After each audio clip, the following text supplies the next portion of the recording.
Okay, we'll start now. Hi, good afternoon, everyone, and good morning to Charlie. How are you guys doing? So, my name is Kushal Agrawal, and I am the founder and director of an organization called Monkey Sports.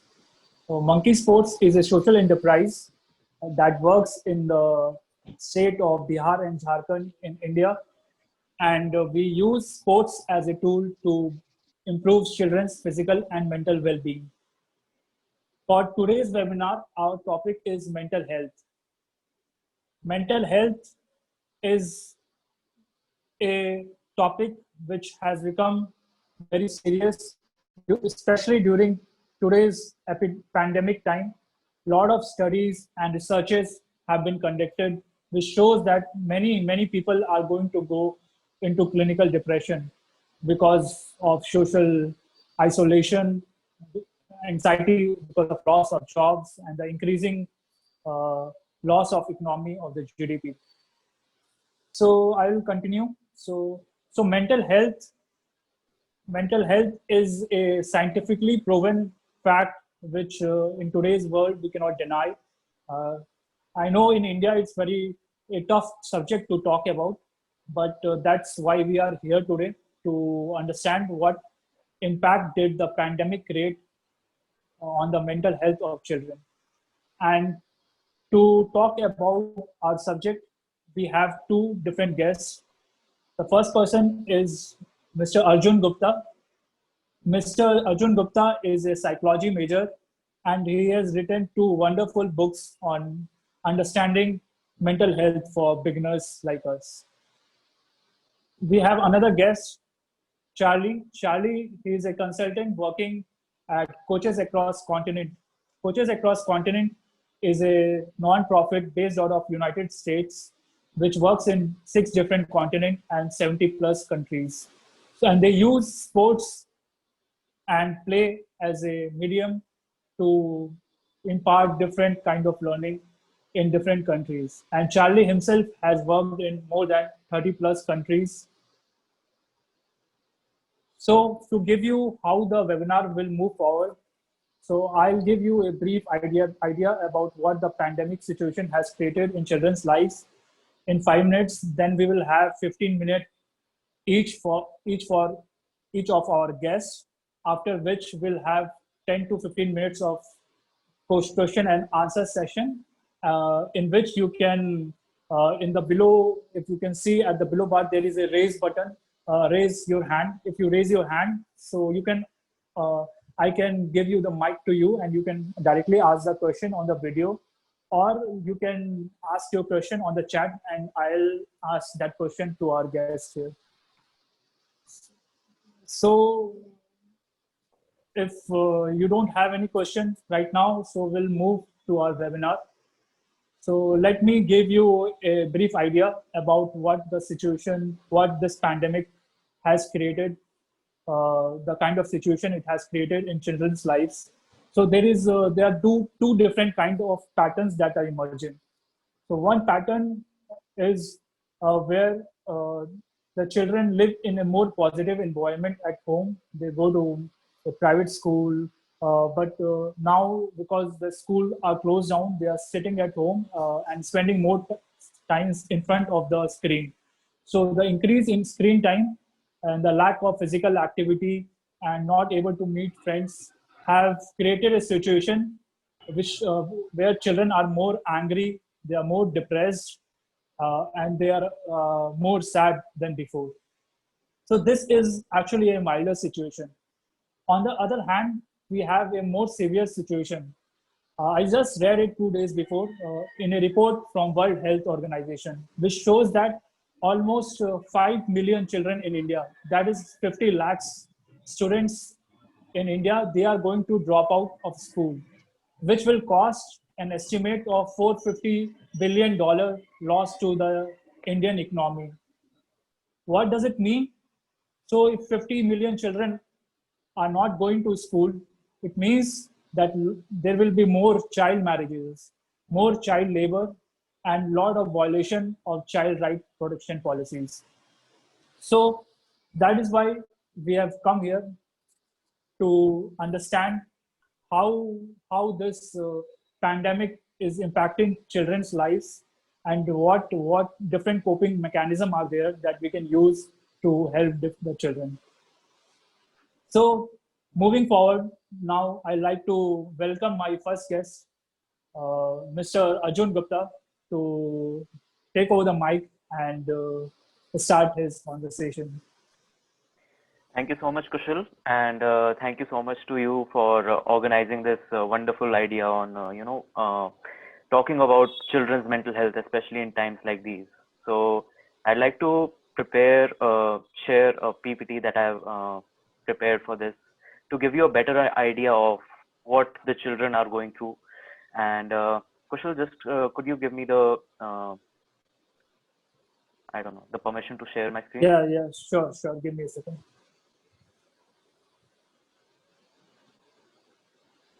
So just to give you everyone an idea of what we're going to talk about in the presentation, we are going to talk about the developmental goals that children are supposed to meet in this age group. So we are going to talk about children who are 7 to 10 years old, and then we are going to talk about adolescents as well.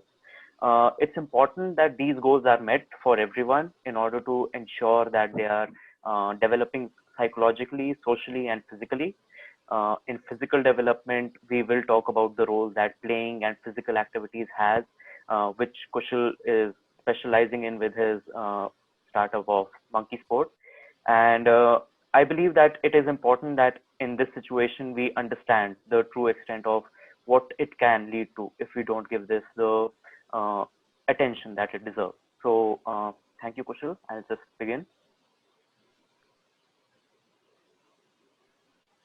All right. So COVID-19, India and mental health, and how the pandemic has affected children.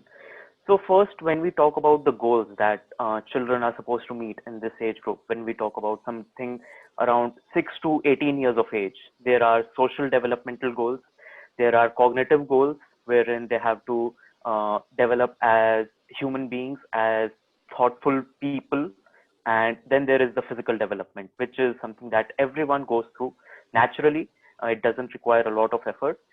This includes puberty and increase in our height, change in our physical characteristics.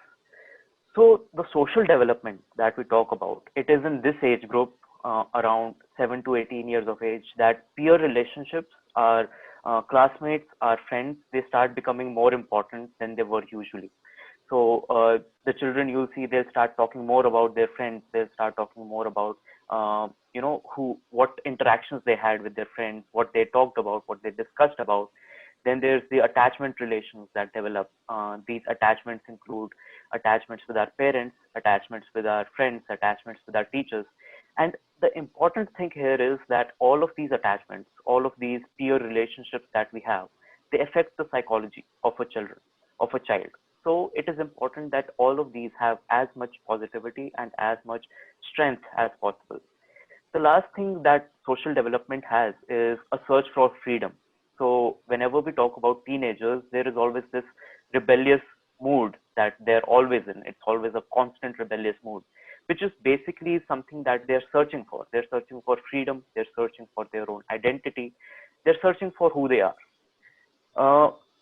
Now, when we are going to talk about the impact that this COVID-19 has had in some later slides. The cognitive development that comes in this situation is the formation of self-identity, as I just talked about, wherein children have to figure out who they are, what they represent, and what their beliefs are, what their values are. The ability to think in abstract concepts, wherein a child will start wondering and questioning your parents. So something that is very commonly a problem for the parents, the modern parents, is that the children, they ask too many questions, and it's just so irritating. They are basically just questioning everything around them, and they're trying to figure out what is going on and what is it that they believe in. Then there is the linguistic development, wherein children start forming their own sentences.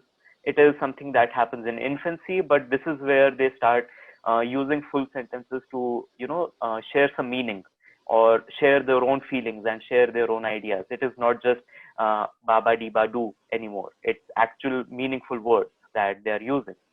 And then we talk about the physical development that comes in. I did not prepare a separate slide for it because I believe it is something that is that we understand naturally, that we grow taller, we grow stronger, we there are changes in our voice. All these things happen. Now, what has COVID-19 and the pandemic led to? As we have discussed, as Kushal has already said, children are way more isolated now than they were before. This lack of socialization, it has led to a very few relationships which are supposed to grow in school. So when you go to school, it is not merely a learning environment in this age. It is a place for socialization. It is somewhere you are separated from your parents, and it is somewhere you go to identify with different peers.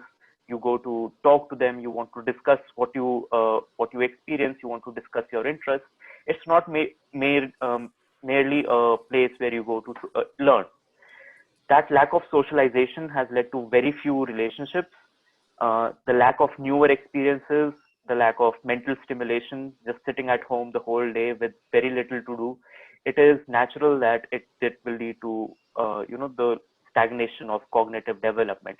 A child who does not have a lot of problems to solve will not learn how to solve problems. When they go to school, when they play sports, or when they are in class, they have to figure out a lot of things. How do we ask the teacher some questions? How do we answer the questions that the teacher has asked us? How do we talk to the person next to us? How do we talk to the people around us? All these things are stimulants for the brain. All of these are today gone. And then there is the lack of physical activity, which has led to this hindered physical development. Children are not going out to play. They are not going out to exercise. They're basically, as Kushal pointed out, they're basically just at home with their screens. Now, when we talk about the digital activity, it does lead to a lot of problems. The digital interactions are these days the only interactions that are left. You will see children talking to their friends on mobile phones. Basically, the screen is where the world is today.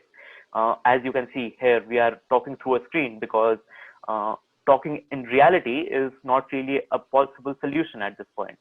So this increased screen time has led to a distress contagion, wherein the fears of one child have been transferred to the fears of other children, and this has led to a need for digital wellness tools. A personal anecdote would be of my niece, who had recently was celebrating her birthday when the pandemic was just in its beginning stages, and a lot of her friends refused to come to her birthday party because they were afraid that they would catch the virus. And for a young child, that is something that is very disturbing, to not have your friends along with you during your birthday party.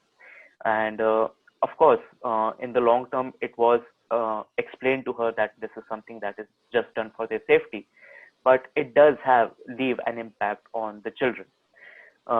After that, there is the question of the discomfort, the agitation, the clinginess.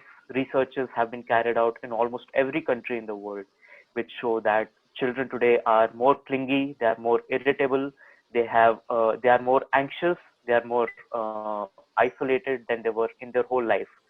So, and the thing is that children are not trained to feel these things. We are adults, we are trained in many things, we know how to adapt to different things, but a lot of children, for them, it's just their normal life was completely taken away within a few weeks. So it is natural that this will lead to irritability, to anxiety. It is the tragedy of Indian researchers that we don't have a lot of quantitative data, but the basic themes that have come out are basically the same. Children are afraid that their parents are going to catch the virus and something will happen to them. Children are afraid that if they go out, they will catch the virus and give it to their parents and something will happen to them. Children are afraid of staying in their own homes because they're afraid that if someone comes in from the outside, something will happen. It's very natural that these fears exist in children, and it is important that we address these concerns for them as well. This was the positive, wherein the children are feeling something that's not natural, but there is also something that is much more darker and way more sinister, which is the topic of child abuse.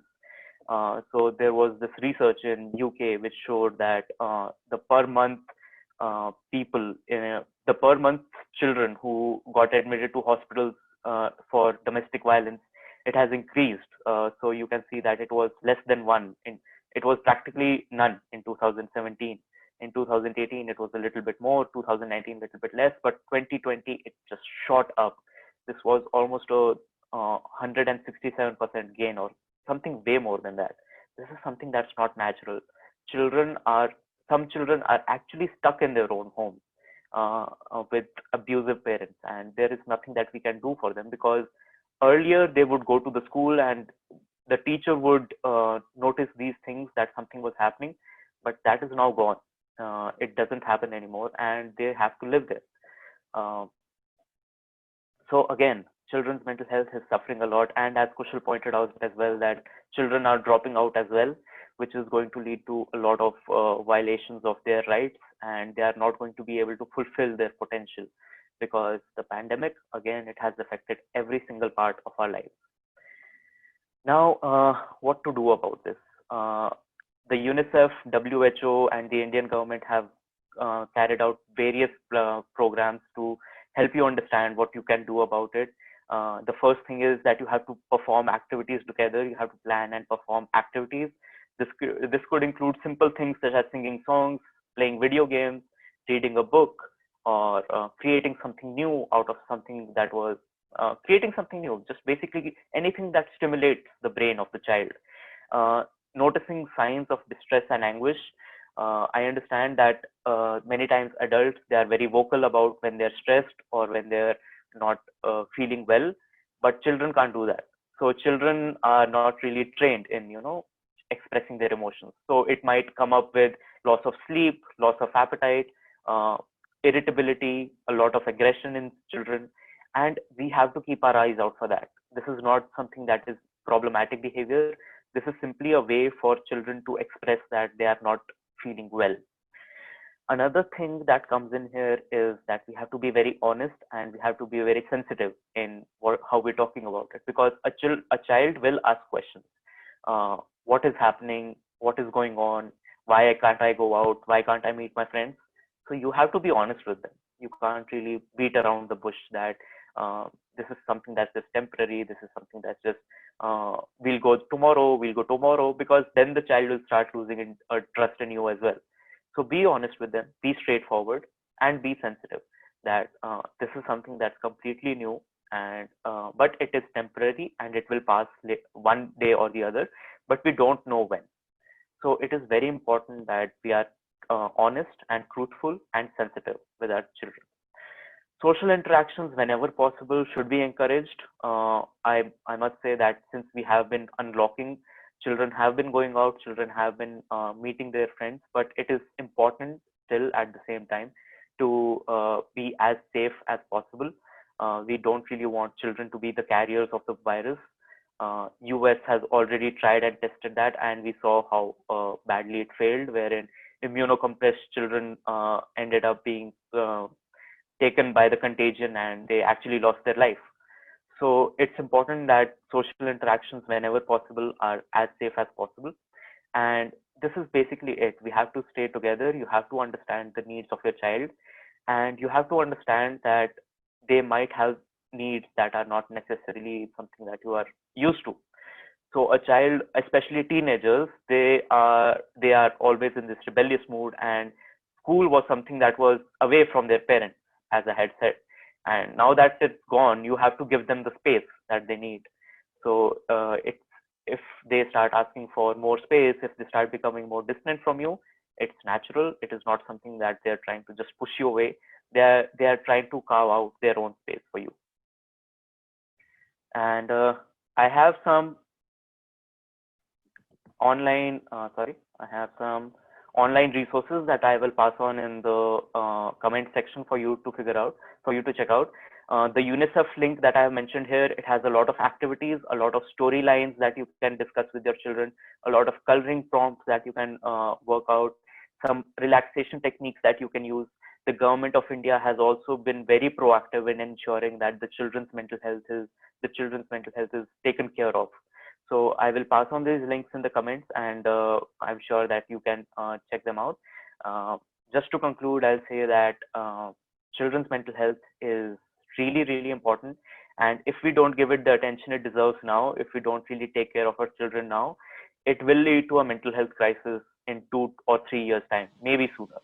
Because the more we delay it, the worse it gets. Thank you, Arjun, for your fascinating presentation.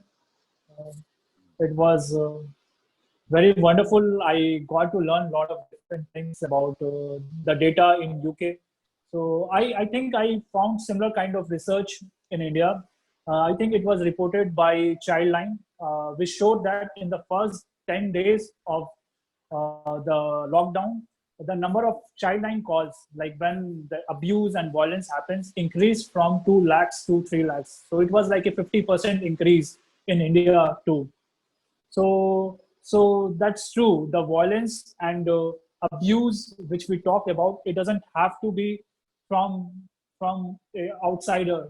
It can be a case at your home too. So Exactly. even at home, it is possible that child is not safe, and the school provided that opportunity where where the children met their friends, and that gave them an opportunity to actually socially interact. And I would also like to thank you, Arjun, for sharing this wonderful links. I am sure all our participants will get get to see through this and use with the children they are actually teaching, or with their own children. Thank you, Arjun. Thank you. Yeah. So next, now I would like to invite our second guest, Charlie from Coaches Across Continent. Hi, Charlie. Now you Hey, can take Kushal. over. Yeah. Thank you so much. First of all, thank you, obviously, Kushal and Arjun.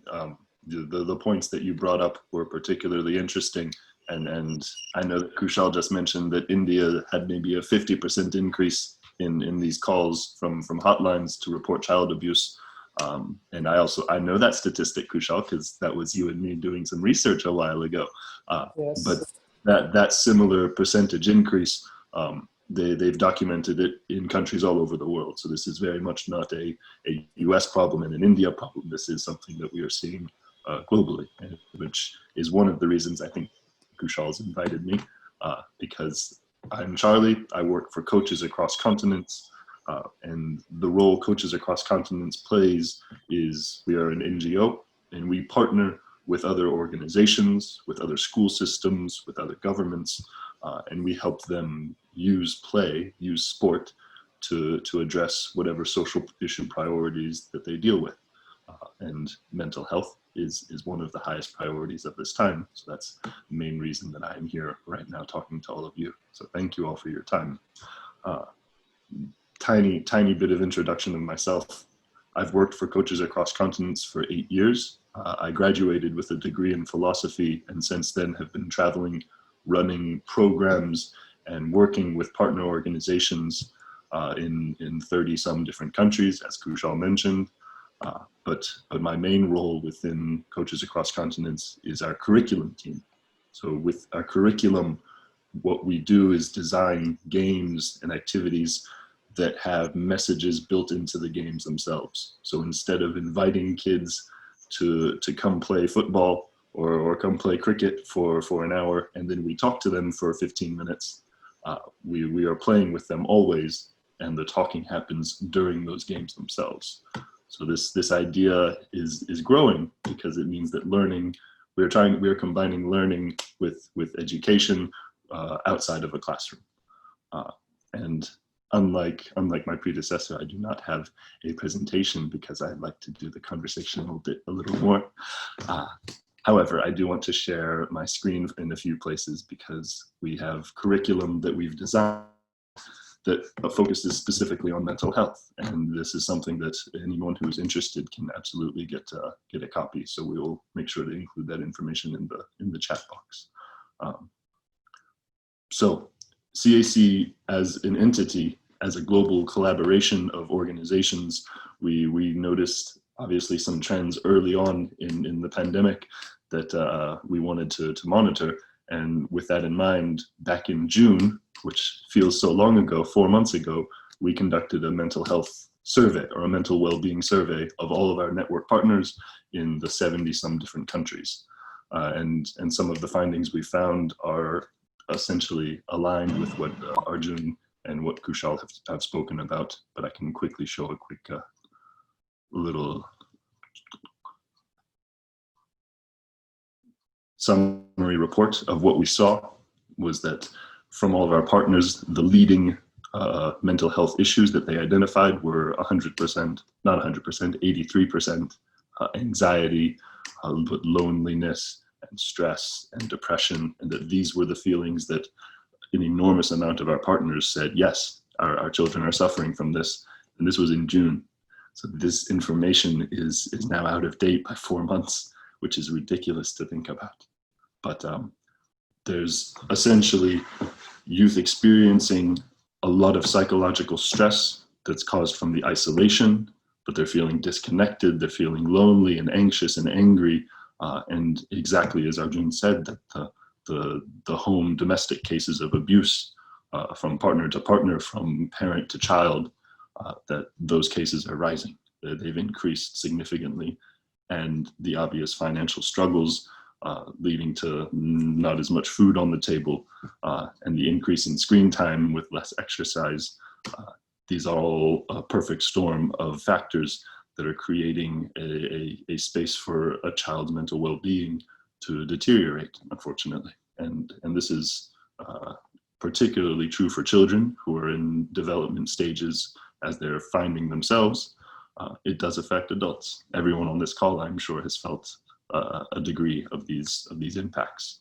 So what CAC saw was a need for something. And because our role as an NGO is to use curriculum and to use games and to use our experience globally to essentially use play, what we thought was the most appropriate for us was creating a curriculum packet that our partners and their youth can use by playing games, by talking about mental health issues throughout the pandemic. And I can switch over to another screen really quick.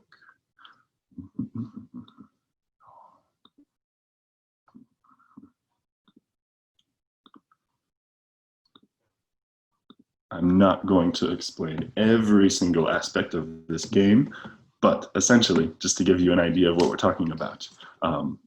One of the games we designed, called Got Your Back, 2 partners with a safe enough distance in between. They're meant to stand facing the opposite direction from each other, and the coach will call out 1, 2, 3, go. And when the coach says go, both partner turn around, they face each other, and they raise 1 or 2 hands with however many fingers that they want. And if both partners turn around and they both raise 4 fingers, maybe in the first round it's an addition game, so we're learning mathematics. If both people raise 4 fingers, the first of the partners to say 8, which is the sum of those 2 fingers, those 2 hands, they're the winner, or they have the success. And it's an incredibly simple game that's based on mathematics. You turn them back around, you go again. You can do multiplication, you can do division, you can do all these different types of simple mathematics games with a bit of space in between each other. And you only need really 2 people. But this is a very simple example of a game that then we add a progression onto it to talk and focus on mental health. So instead of talking about mathematics in this game, what happens is our coach will call out a number, or that the coach gives off the 1, 2, 3 count, and then the players will turn around and represent one of the emotions that were previously talked about. So maybe we start with 3 basic emotions: happy, angry, frightened. and the game becomes a game about acting out an emotion, and then the first person to identify that emotion in the other person is the winner of that particular round. And there are many different progressions, there's many different aspects of this that you can adapt, and you can focus on different things. But the idea is that by playing a game, instilling a mental health type focus is one way that kids can start to talk about some of these mental health issues without it being a classroom setting, without it being the most serious of dramatic conversations. We think that identifying emotions in other people is an incredibly important skill, particularly when many people are feeling repressed and under this lockdown. So this curriculum has dozens of games, and anybody that is interested in it is 100% encouraged to get in touch. I'll make sure to leave my email. But essentially, I'm gonna stop sharing now. You can just look at my pretty beautiful face. I'm slightly confident if you can't tell. Anyway, coaches across continents. We know, as Kushal has said, there is science, there is data behind play, behind exercise, providing a benefit to not only mental well-being, but to trauma and to dramatic experiences that affect kids and affect anyone. Play is an option to not only work through those problems and get past them, but to build stronger. And we know that while talking about trauma is not always the best solution, we know that this is the case in many places where if you force a child to talk about what has happened to them, if you force someone to discuss these traumatic events of their past, it causes them to relive it. And so we know that talking is at the heart of what CAC wants, but there is a balance to take. And instead of forcing kids to directly confront all of the horrible things that have recently happened, we've used our partner network to learn that a lot of the kids, they want the structure of play, they want the fun back. And whatever role we have, if we can bring a little bit of play, a little bit of fun into their lives, it can help their minds build up a resilience that comes from moving your body, from connecting to your friends. And we know that that is at the heart of what kids want. Kids who want to play sports, they want to play sports for their friends. They want to play sports because it is fun and it is enjoyable. We know some of them like to play sports because they want to be professional. 95% of the population that play sports, they do it for fun reasons. They do it for motivations that are intricately linked to mental well-being. And the last thing, the last main point that I would like to leave with is a recent study, which is US-based, from the Aspen Institute, and it's essentially one of the most reputable academic sources discussing play and discussing the state of play around the world right now. And we know that the trends identified are US specific, but they do extend in large part to many parts of the world. But the fact is, play has dramatically dropped in availability because of the coronavirus. That maybe 50% of all the kids that used to play sports, 50% of it, they are no longer able to. And we know that there are anxiety and depression risks that are 4 times greater after COVID among all of these kids. And we know that because of this gap, because of this pause, kids are, it's not only we can't play sports right now, kids are losing interest in sports. If they aren't able to play, they will lose interest. And this lack of interest is translating to, we're not going to go back to sports. We're not going to go back to play. And this is a very, particularly for my sector, for our sector, this is a frightening trend that this pandemic has the potential to limit the amount of play that's happening during the pandemic, but it also has the potential to discourage youth and discourage people from pursuing play and pursuing sports in the future, because they're no longer, that interest is no longer there. And there's all sorts of tactics, strategies we could use to address this. And the most basic one for me is finding an opportunity to make play fun, to make that engagement possible. And with the lockdown restrictions, with the lack of internet accessibility to so many of the kids in our partner network, this is one of the biggest challenges we're facing. So our partners have had to get really creative with how do they talk to their kids, how do they work with their kids, how do they play. And some of them can design home videos with exercises, and that's awesome. Some of them are able to make trips, maybe via motorcycle, and safely distance to check up on all of their players.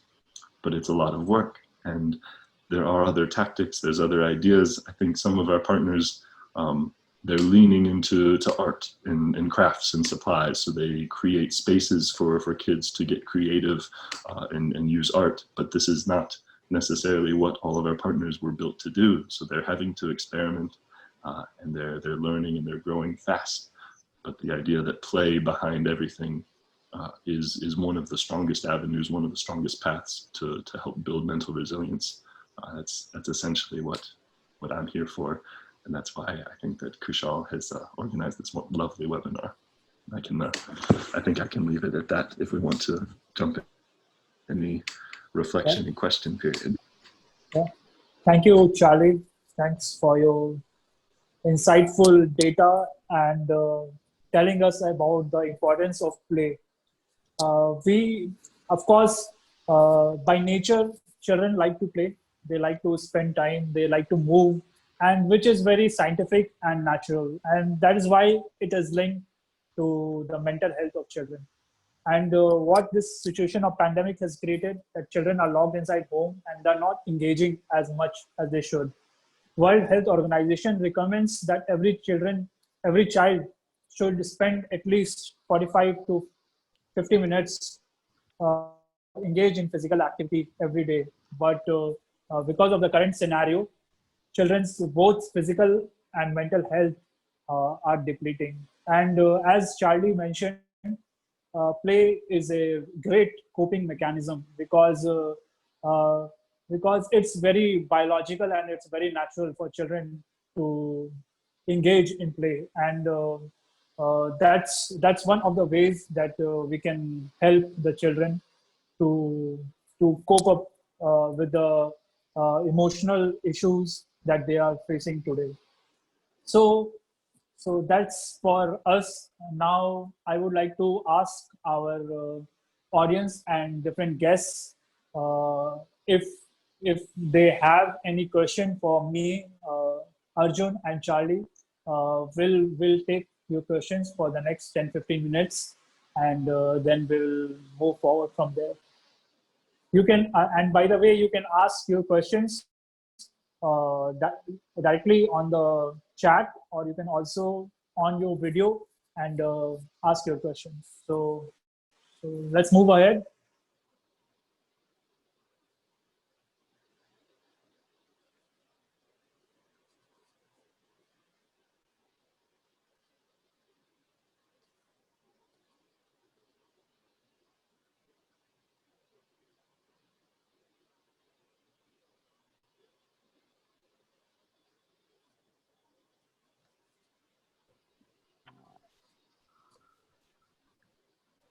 I don't think there are any questions right now.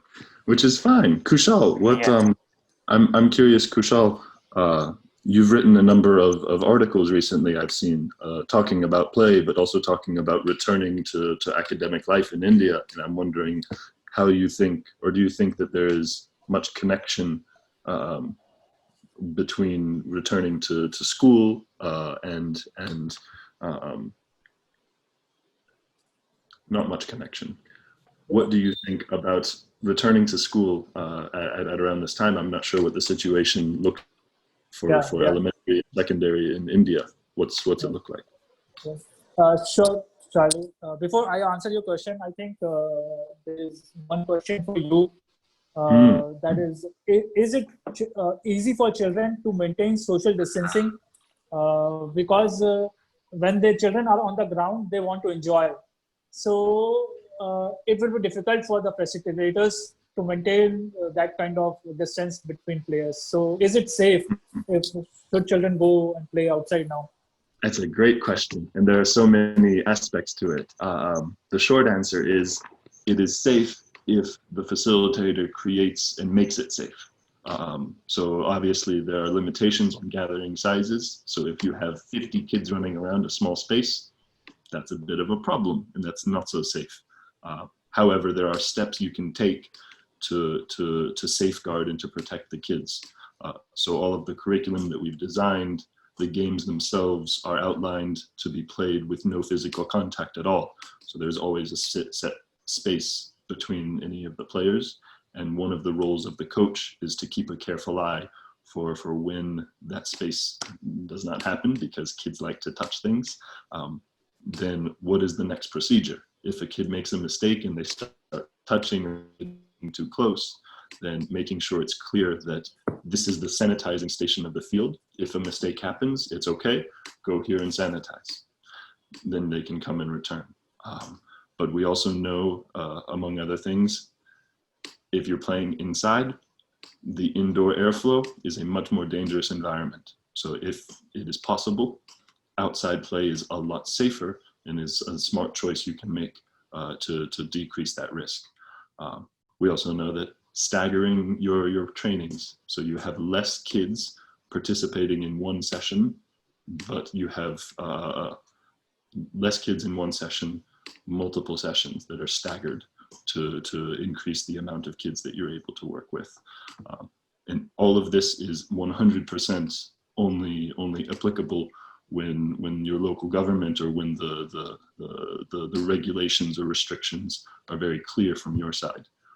And so what we've done is very carefully help some of our partners who want to run programs, who are able to run programs safely. We help them create their own specific, their own procedures to make sure that they're as safe as possible. And oftentimes this requires communicating and talking to positions of authority in that community. Maybe it's talking to the parents to say, here, parents, we recognize these risks, and then clearly saying, these are the protective measures we have in place. These are the guidelines we will follow.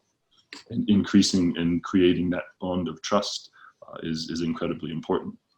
In a similar vein, if there is an authority figure as high as police that maybe would come and kick you off the field, talking with those people in power, those positions of authority, to make sure that they are not only aware of the safety measures you take, but at least for our curriculum and a lot for our partners, those sessions are built, they're made to teach about COVID topics. So they are sessions meant to increase knowledge about the pandemic, which in theory is an even stronger protective measure to educate a population. So all of these types of factors can be used to very carefully set up small types of on-field programs.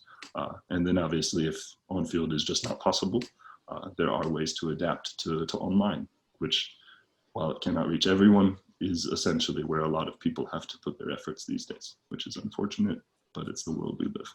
So great question. Thank you, Charlie, for your answer. So we have another question. So it isn't marked to any particular guest. So children are increasingly getting addicted to mobile games and moving away from physical games. What measures should you will suggest? So Arjun or Charlie, anyone who would like to take on this one? Yeah, I think I can contribute here a bit. There are new games today which actually blend mobile games or video games along with physical activity. So you could use, if you can afford it, it's great, like something like a Nintendo or a Wii, wherein you have to actually act some stuff out. You have to perform some physical activity in order to progress in the game. So that is something that actually blends the interactivity of a mobile game or a video game with the activity of a physical game. That is something you could do. Anything else you can think of, Charlie? I've grown to actually start to play video games during pandemic. I never grew up with video games. And my brother has a PlayStation. So. No, it's an important question, and obviously with everyone inside, it's a natural increase. So it's not surprising to hear or to see that is happening. I think that mixture of games that incorporate some amount of movement are helpful. I think that if the parents' role, or if the parents are creative enough, or if the teachers are engaged enough, it becomes a let's create other types of games that are away from the screen. Let's create other types of activities, and if you make them fun enough, they will want to be addicted to that. And I know that that's not the strongest, easiest answer.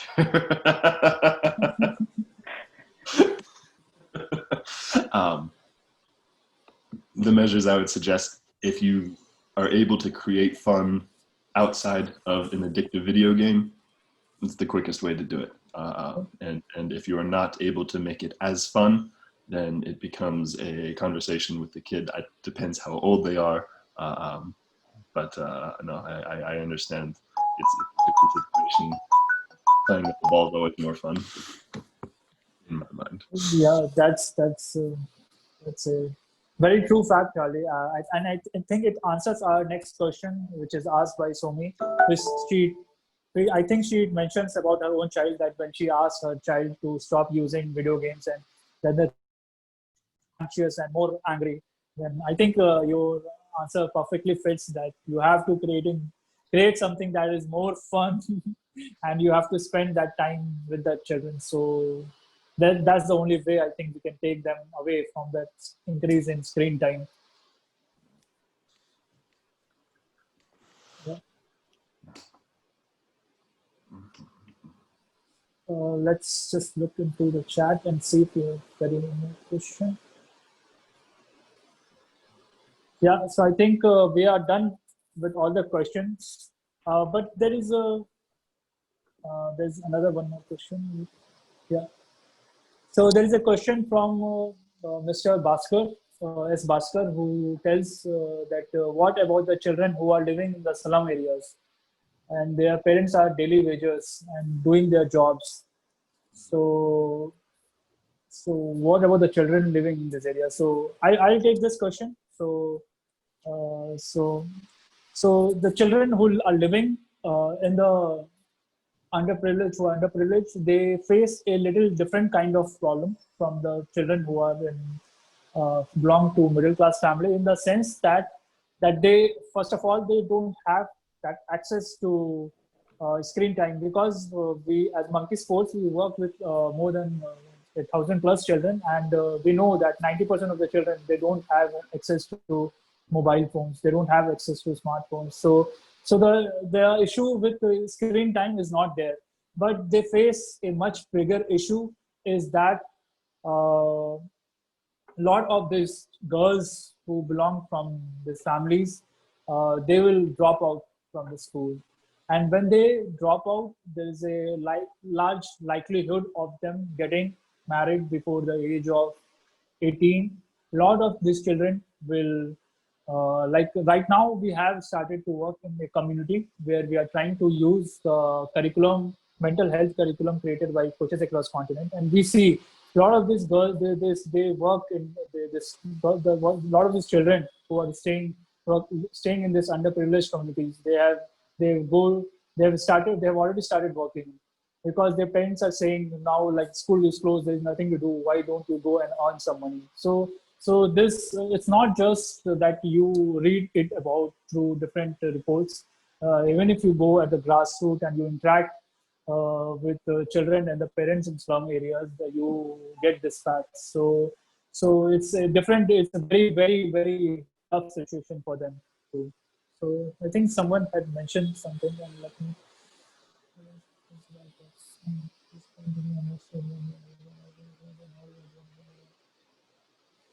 So this is a question from Somi.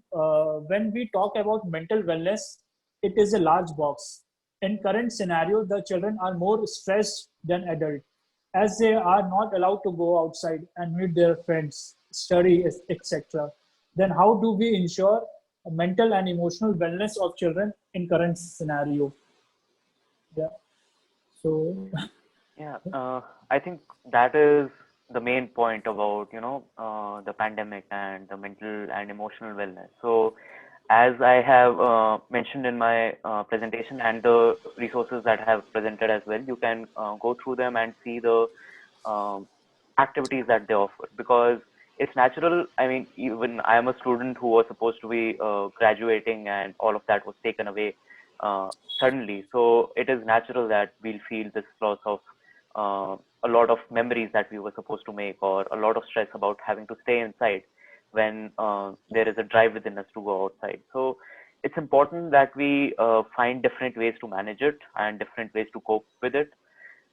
We can't really say that you can meet your friends and just give everything up. I mean, we're not really anti-maskers in this situation. So it's important to be responsible, and it's important to be able to bring out different techniques or bring out different ways in which you can manage through that stress.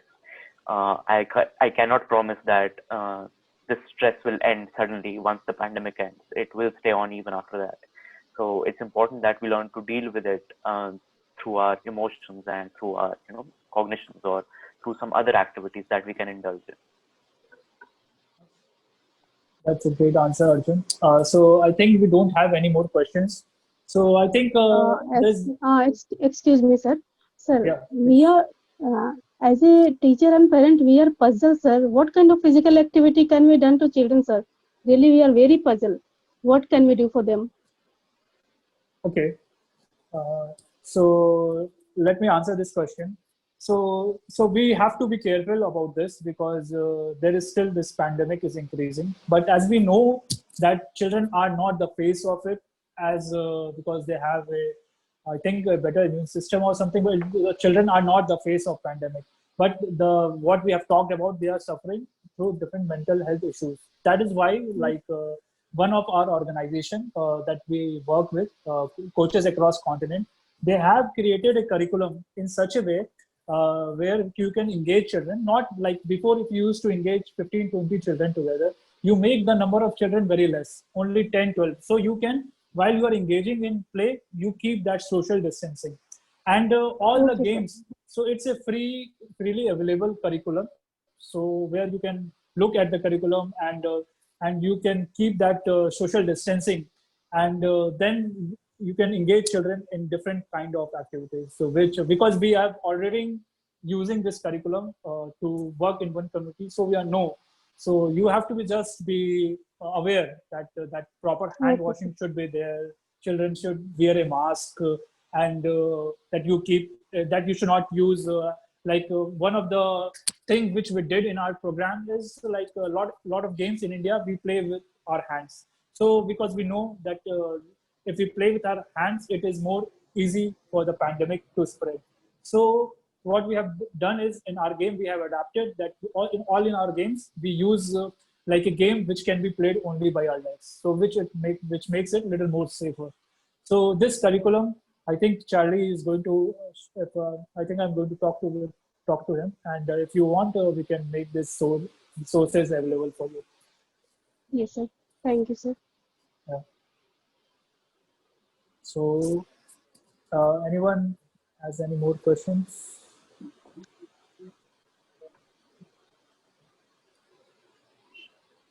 Yeah.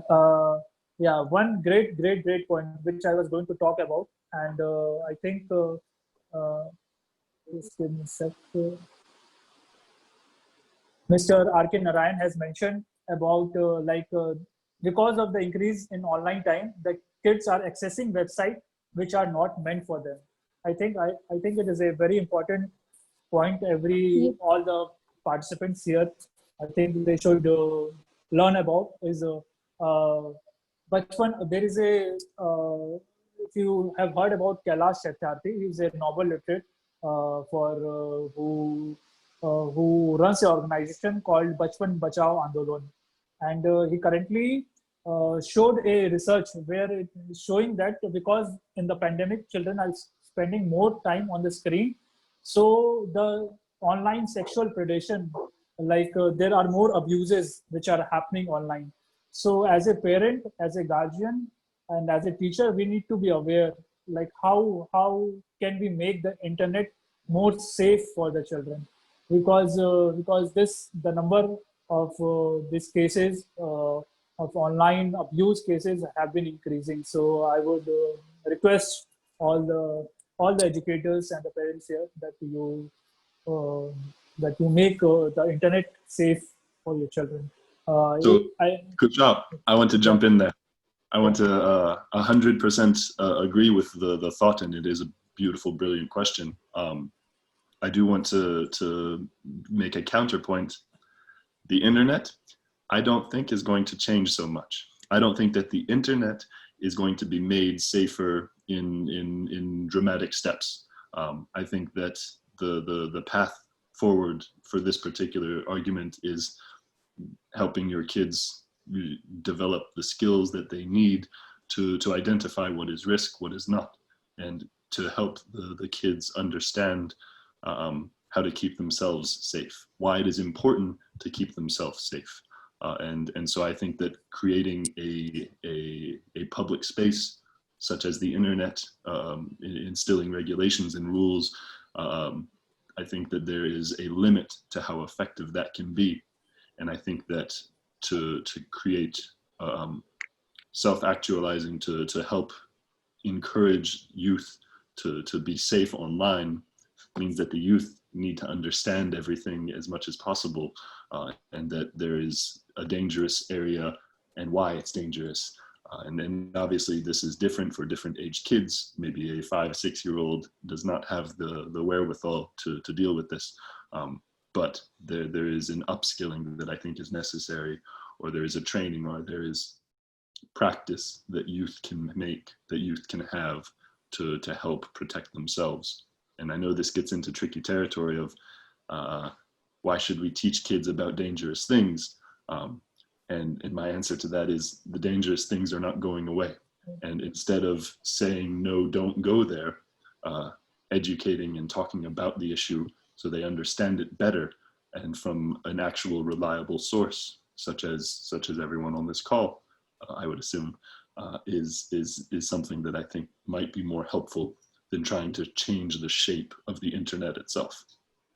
Yeah, I think I agree with Charlie there that the digital literacy that we talk about in modern times, that that's more important than actually instilling the control over a child, because especially teenagers, if you try to control any part of their life, they will go against it one way or the other. Even you can put in any sort of restriction and they'll go past it if they want to. So I think it's important that we tell the children why it's important that you don't go there, how to keep themselves safe on there, and this along with that, a wellness tool that you can install in your phone as well to make them aware of how much screen time they have. I think those things are really important. That's yes. I think that's a great conversation we had today. I think, and we are running out of time. So I just want to thank you, everyone. First of all, our guests, Charlie and Arjun, for taking some time out and spreading awareness about mental health, which is so important. And also to our different participants who took out their time and came here to ask questions and listen to our uh, guests. And I would like to apologize to our audience that I think we also need to have this kind of conversation in Hindi, because I think that could be, and we could do that if you can send me a chat or you can send me an email, and I'll make sure that we can have a different kind of webinar where we'll call guests who can also talk about this thing in Hindi. So I want to definitely apologize that so we could not have that. Yes. And I think there's just one last thing. So there is another question. So I think this is the last question we'll take, and after which we'll close our seminar. This is a question that, do you think the girl children are more impacted than the male children? what do you have to say about this? Do you agree? Do you want what to say about this? Any one of you? Do you think the girl children are more impacted? Yes, 100%. I can leave it at that. Let Arjun answer for himself. Yeah, I mean, the girl children, they are definitely, they have a very different set of impact that they have to go through, a very different set of challenges, because especially in India, it's very tough to get a girl child into a school, and for the school to then close down, and to convince the parents after that you still have to send her once the school's open, that you still have to get them the education that they need. That is a very big challenge in itself. And then we have already talked about child abuse, the child sexual abuse that girls have to face. Actually, that's pretty similar for girls and boys, which is a very unfortunate point that I have to make. But again, girls have to face a very different set of challenges in the pandemic. They have to fight for their education. They have to fight for basically very basic things. And in this situation, I would say that, yeah, it is natural that they have different challenges. Yeah. True. The violence Right. is faced more by the girl child than a male child. So I think we'll leave our conversation to that. And if none of you have any more questions, so thank you everyone once again. And I think we are going to, everyone can leave now. And thank you for being here. Leave now. Leave. Kushal, thank you so much for this. It was enjoyable. Yeah. Yes. Let's disperse now. Thank you so much, Thank you. Kushal. Thank you so much, Charlie. Thank you so much, everyone. Thank you, sir. Thank you.